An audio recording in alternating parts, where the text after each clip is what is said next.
The call came on November 18 at 2:34 p.m. My office was quiet, papers strewn across the desk as I reviewed grant applications. My phone buzzed. I almost ignored it. Our conversations had been tense, distant, for 5 long years, but a small, stubborn part of me, the part that still hoped for reconciliation, made me pick up.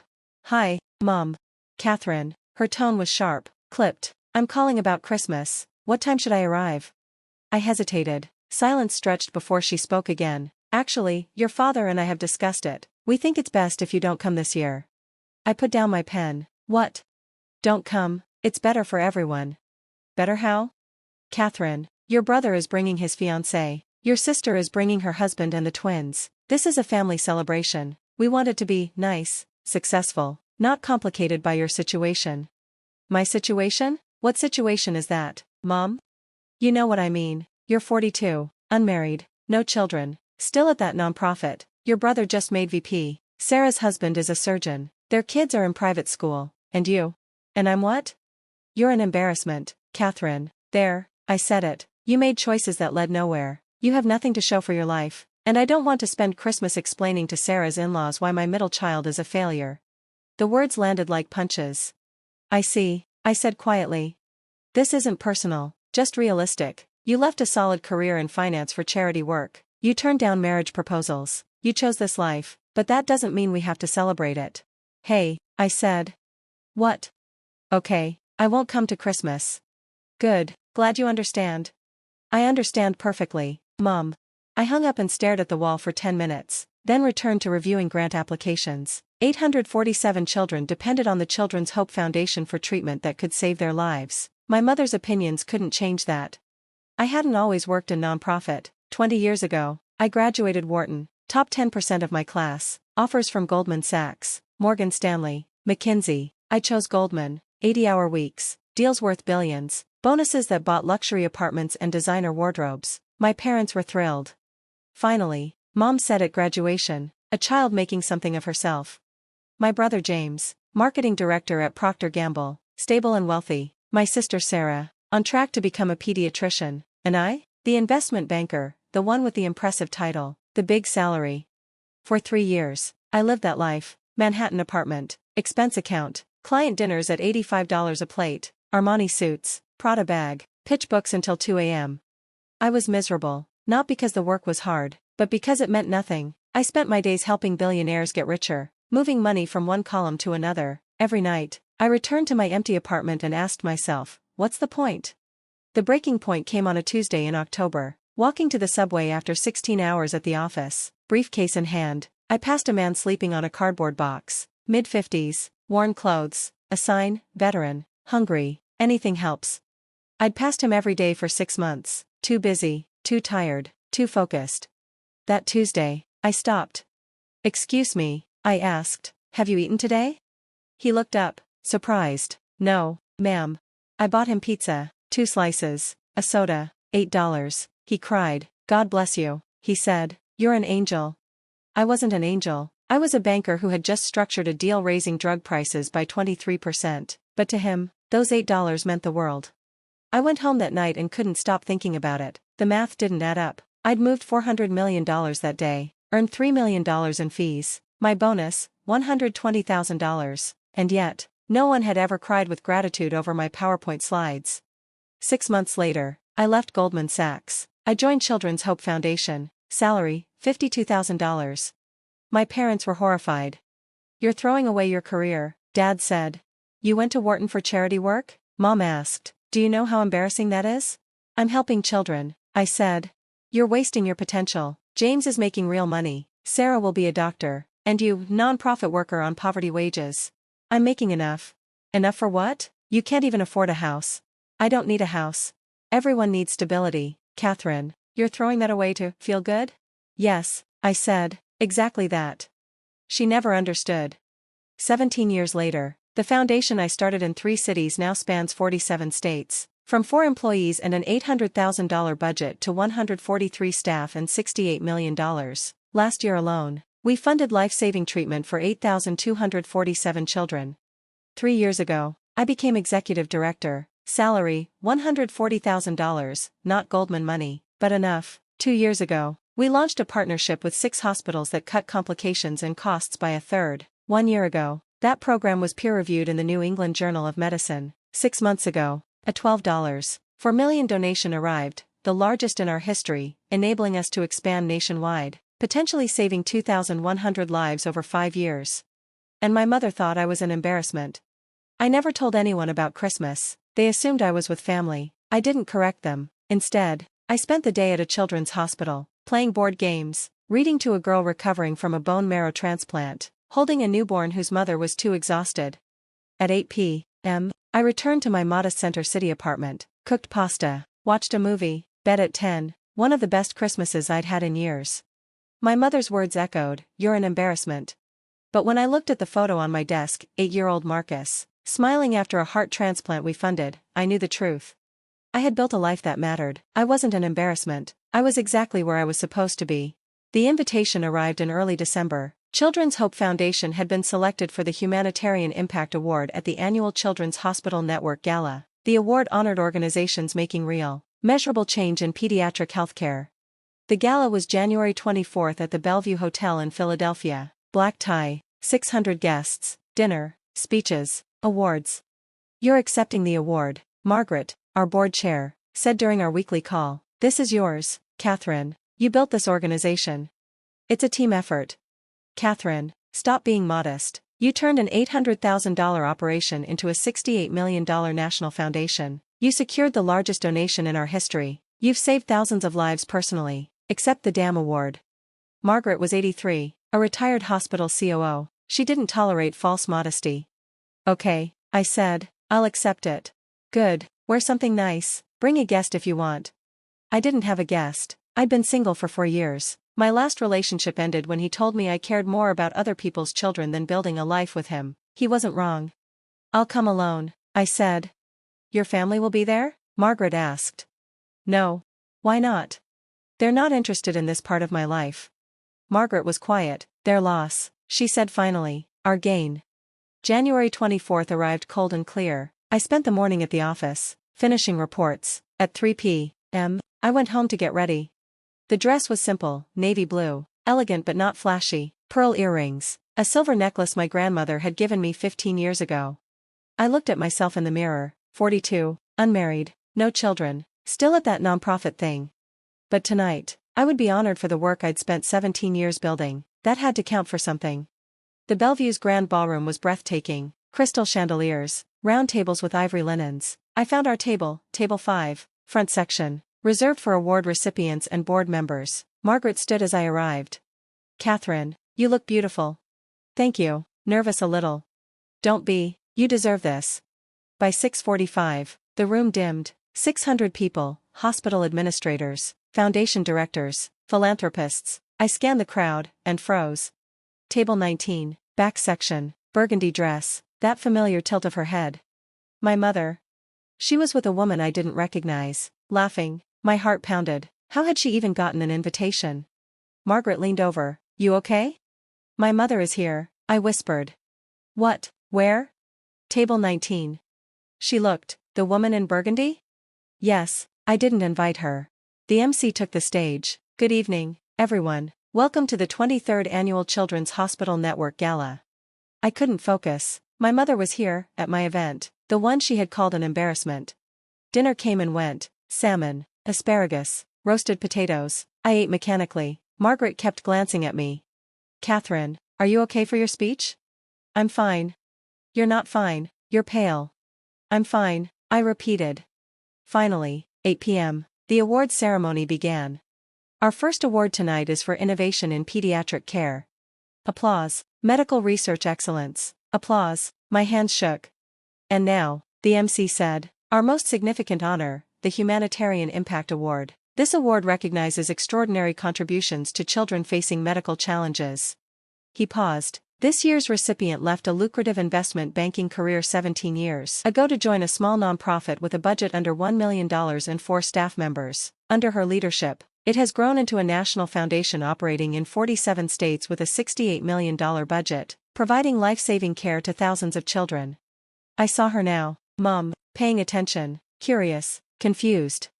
She personally secured the largest donation in the organization's history, $12.4 million, allowing expansion to serve 15,000 children annually. Her innovative partnerships have been peer-reviewed in medical journals. Her work has saved an estimated 4,200 lives and prevented millions in unnecessary medical costs. The screens lit up. My photo, professional headshot. Name, title, Katherine Morrison, Executive Director, Children's Hope Foundation. Please join me in honoring this year's Humanitarian Impact Award recipient, Katherine Morrison. The applause was deafening. I stood slowly, walking toward the stage. As I passed table 19, I looked directly at my mother. She froze, mouth open, eyes wide. Her friend tugged at her sleeve. Mom turned and saw me. White as paper. I kept walking. The MC handed me the award, a crystal sculpture. Heavy, perfect. Congratulations, Katherine. Would you like to say a few words? I took the microphone, gazed at 600 faces, and one in particular. 17 years ago, I made a decision that confused a lot of people. I left investment banking for a nonprofit. I took an 80% pay cut, gave up the Manhattan apartment, the expense account, the bonuses. Light laughter from the audience. People asked why. My family asked why. Colleagues thought I was crazy. I saw her clearly now, Mom, crying. But I made that choice because I realized something important. Money is just a tool. Success isn't measured by salary, title, or house. Success is measured by impact, by lives touched, by difference made. I held up the award. This represents 8,247 children who received care, children like Marcus, who got a heart transplant and is now a healthy fifth grader wanting to be a doctor, children like Sophia, who beat leukemia and just started college, their families, my staff, they are my success. I looked directly at table 19.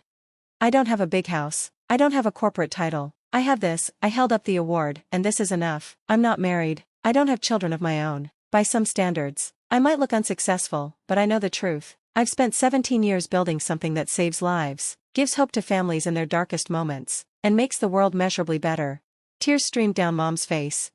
So, thank you to the Children's Hospital Network for this incredible honor. Thank you to my team at Children's Hope Foundation. Thank you to our donors, partners, and supporters. And thank you to every child and family who trusted us to walk with them through their medical journey.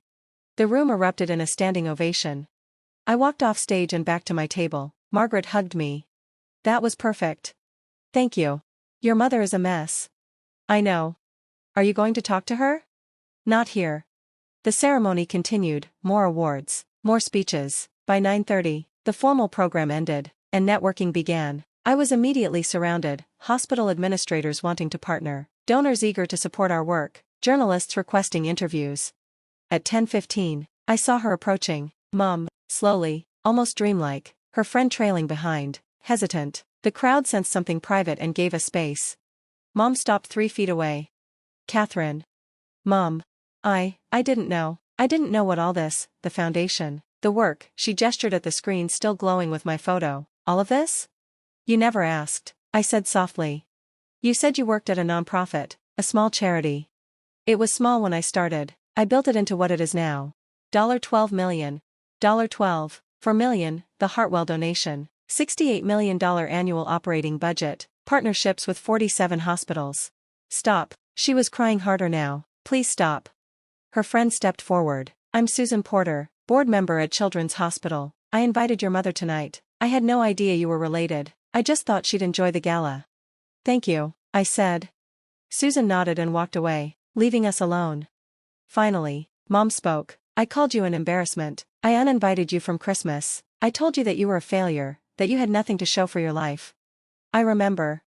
Katherine, I'm so sorry, so incredibly sorry. Why? I asked. Why say those things? Why believe them? Because I'm a fool, she whispered. I measured success by the wrong things. I compared you to James and Sarah. I couldn't see what you were actually doing. I told you what I was doing. You said you worked at a charity. I thought it meant a low-level employee, filing paperwork. I didn't understand you were running the entire organization, transforming it.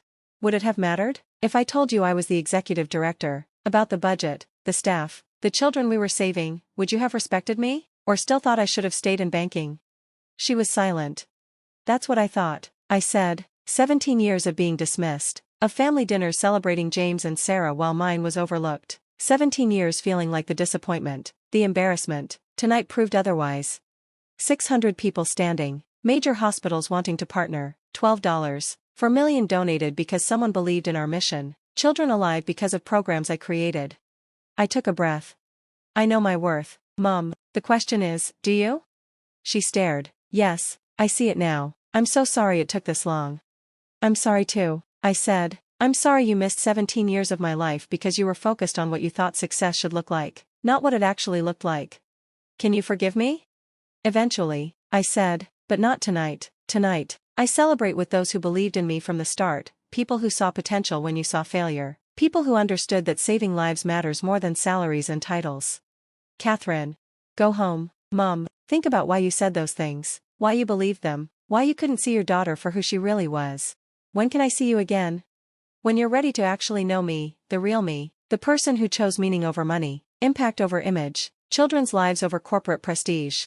She nodded slowly. I'll call you. Okay. She started to walk away, then stopped. For what it's worth, Katherine, I'm proud of you. I should have said it 17 years ago. I'm saying it now. I'm so incredibly proud of you. Thank you, I said quietly. She left. I stood a moment, then Margaret appeared. How are you feeling? Tired, I admitted. Want to leave? Not yet. I want to thank the people who believed in us, the donors, partners, and supporters. That's my girl, Margaret said. We spent the next hour networking. At 11:30, I finally left. My phone buzzed, 17 messages, board members, donors, colleagues, journalists, and one from Sarah. Katherine, just saw a video of your speech. Why didn't you tell us? Call me. I didn't call. I went home, changed into pajamas, sat on my couch with my award on the coffee table. I looked at Marcus's photo, the 8-year-old with a new heart, smiling, alive. That was success, not approval, not understanding, that smile, that life, that hope. I fell asleep on the couch, tea cooling, award reflecting the streetlights outside. 3 days later, Mom called. Katherine, can we talk? I'm listening. I've spent the last 3 days reading about your work, articles, interviews, journal studies, annual reports. I didn't understand. I thought nonprofit meant small, ineffective, a hobby. Yes, you were wrong. Can I visit your office, meet your team, learn what you do? I paused. Why? Because you were on stage, because 600 people applauded. If no one had been there, would I care? I want to care about the right things, she said. I want to understand what matters to you. This isn't sacrifice, I said. I chose this life, deliberately, enthusiastically, meaning over money, impact over image. I'd choose it again 1,000 times. Do you really? Both, she admitted. Tuesday, 10 a.m., I said. She arrived, our converted warehouse office, bustling, filled with grant applications, desks, photos of children we'd helped. She walked slowly, absorbing it all. These are the children you've saved? Some, thousands more. We toured the foundation, program offices, finance, donor relations, communications. I showed her my desk, covered in files. Who is this? She asked, holding a photo. Marcus, heart transplant, now 12, thriving. She set it down carefully. When you left Goldman Sachs, I thought you made the biggest mistake of your life. I was angry. I know. But I was wrong. You didn't throw anything away. You built something extraordinary. Why were you so blind? I measured success by the wrong things, grew up poor, wanted security for you. I didn't see your true life.